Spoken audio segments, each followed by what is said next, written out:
Barrister साहब, ये जो केस है इसकी क्या अहमियत है? क्या ये कमज़ोर केस है, क्या ये मजबूत केस है, क्या ये अभी ख़त्म होने को जा रहा है? नहीं, मेरे ख्याल में जो कम से कम मेरी राय है, मैंने इनकी दस्तावेजात से नहीं देखी, लेकिन जो आता रहता है टेलीविजन पे भी, मीडिया में भी और अखबारात में भी, और जो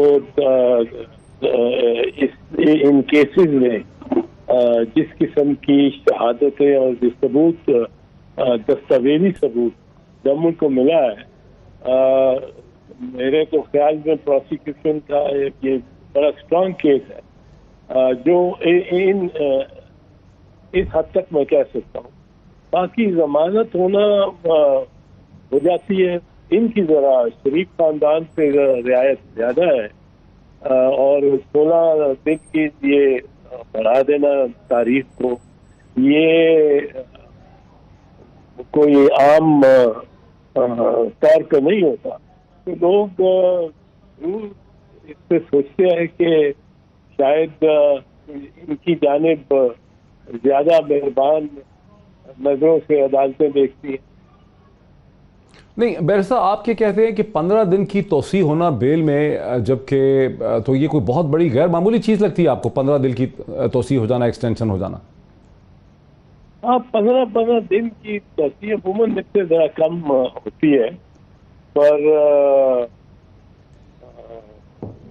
ठीक है, इसमें शक नहीं है कि ये कोई किसी इंडिविजुअल जज की भी बात नहीं है। इंडिविजुअल इंफरादी तौर पे जज इनकी तरफ मायल हो।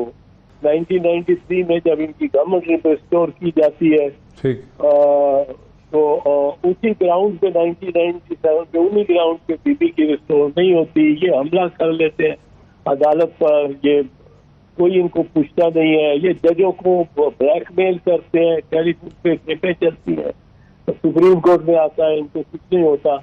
पर इन्होंने जिस किस्म की आबियारी की है, ये एक तो अहम इदारों की, वो भी बड़ी अजीब है। अब ठीक है, तो आप बेसिकली तौर पे समझते हैं कि केस तो मजबूत है, लेकिन शायद एक हमदर्दी जो है वो पाई जाती है।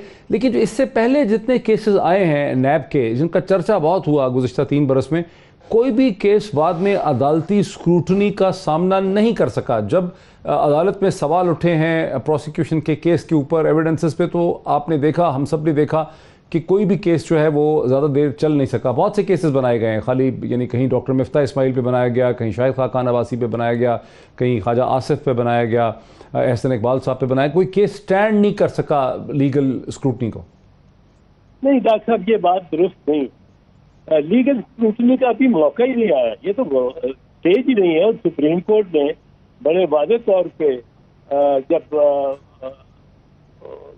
ये chief justice Islamabad high court जनाब अतर बंदेला ने रियायत दी थी जमानत की मियां नवाज शरीफ को, और 45 सफ़े का फैसला लिख दिया था, तो उससे सुप्रीम कोर्ट ने चीफ जस्टिस खोसा ने बड़ा स्ट्रांगली कहा था कि ये इसका मरला नहीं है स्क्रूटनी का, कि आप एविडेंस को, ये एविडेंस फाइल होगी, एडमिट होगी, उससे जिया होगी, उसकी वो जांच पड़ताल होगी, उसके बाद कहीं जाके आप इस पे इस किस्म का वर्डिक्ट दे सकते हैं। बेल स्टेज पे नहीं दे सकते, बेल स्टेज नहीं है।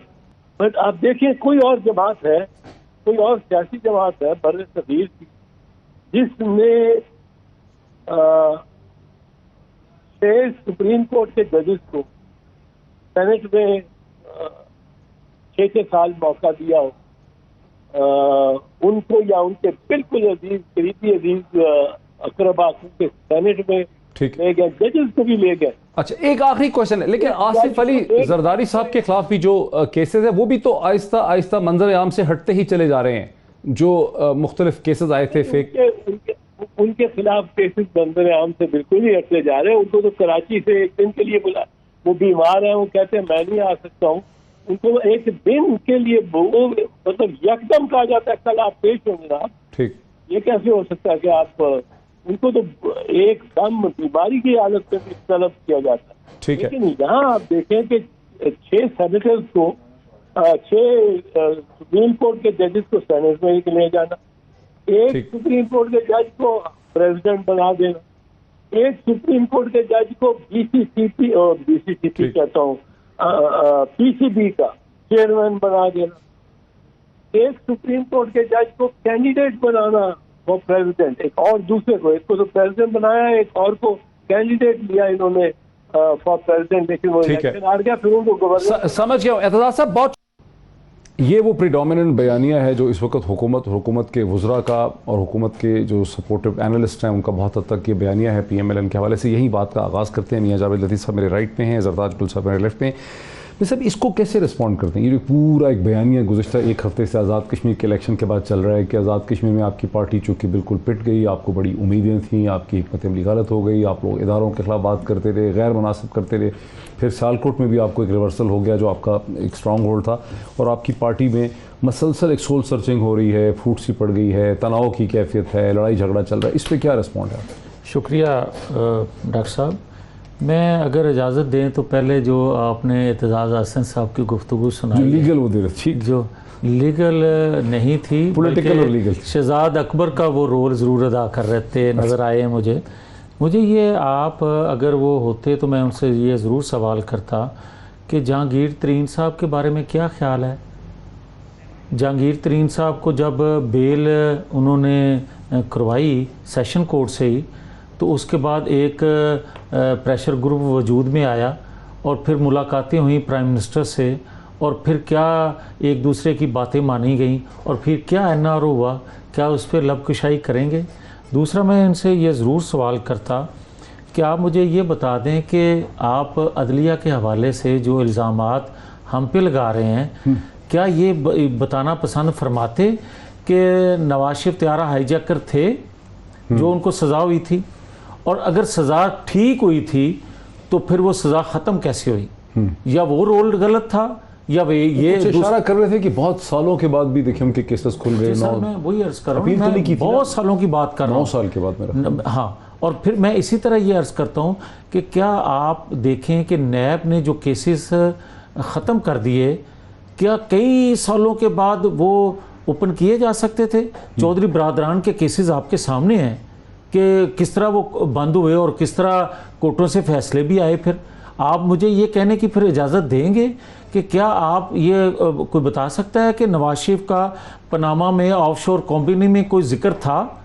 जिनका जिक्र था नहीं सारे अफसाने में, उनको तो अकामा में सज़ा हो गई, और इमरान खान साहब की ऑफशोर कंपनी भी थी, बाकी अकामा में 450 के करीब लोग थे। क्या एतजाज साहब उस पर बताना पसंद फरमाएंगे कि 5 साल बाद भी किसी पर केस चला जो 450 में लोगों? लेकिन मैं इसको छोड़ता हूँ, मैं आगे वो है नहीं साथ, वरना हाँ, ये जो शहबाज शरीफ है ये ज़्यादा दिलचस्पी लोगों को। अब आ जाए जो बात आप एक जो फरमा रहे हैं, शेख रशीद कह रहे हैं, या आपने कोट किया कि पिछले 8-10 दिनों में जो कुछ मीडिया पे शहबाज शरीफ साहब से सवाल पूछा गया एक 1-on-1 इंटरव्यू में, उन्होंने जवाब दिया कि जाली खबर है। जी मैं वही अर्ज़ करने लगा हूँ, ये एक दबाव बढ़ाने का एक चीफ एग्जेक्टिव से लेकर बाकी तमाम जो इसमें किरदार हैं उनका एक बनाया हुआ ड्रामा था कि आप कश्मीर में जो कुछ आपने किया उसके बाद आपने वही सियालकोट में दोहराया, वो तसलसल था 2018 का और गिलगित बल्तिस्तान का। अब मुझे ये बताएं कि ये कह रहे थे कि बयानिया पिट गया जनाब। अच्छा, बयानिया जो पिट गया हमारा और मफाहमती बयानिया सामने आ गया, जो मज़ामती बयानिया वो है क्या? हम यही कहते हैं ना मई साहब कि आइन कानून की बालादस्ती होनी चाहिए। बयानिया है क्या हमारे? यही बयानिया है ना। मुझे आप बता दें कि आप क्या आइन को नहीं मानते? क्या अदारों में बैठे लोग आइन को नहीं मानेंगे? क्या पाकिस्तान के अंदर जंगल का कानून होना चाहिए? और अगर आइन कानून की बालादस्ती के लिए पिछले 5-6 सालों से अगर हम एहतजाज कर रहे हैं, कोई मज़ामत उसको कहता है, हमारे नज़दीक ये मज़ामत नहीं है। मज़ामत हमारे नज़दीक होती है कि आप पहाड़ों पे चढ़कर आप ताकत का। अब आ जाए जो मफाहमत की बात करते हैं, मैं वही अर्ज़ करने लगा हूँ।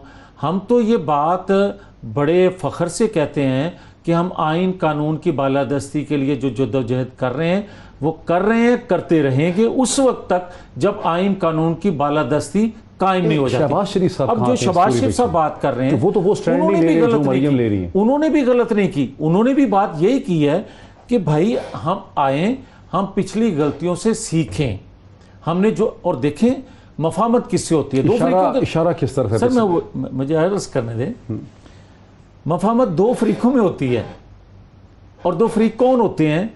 जो इतराफ करते हैं कि हमसे ये गलतियां हुई थी ठीक, और उसका इदराक करते हैं कि आइंदा ये गलतियां नहीं दोहराई जाएंगी। तो शहबाज शरीफ ने भी गलत नहीं कहा कि अदारों में बैठे लोगों से भी गलतियां होती हैं, हम भी एक अदारा हैं।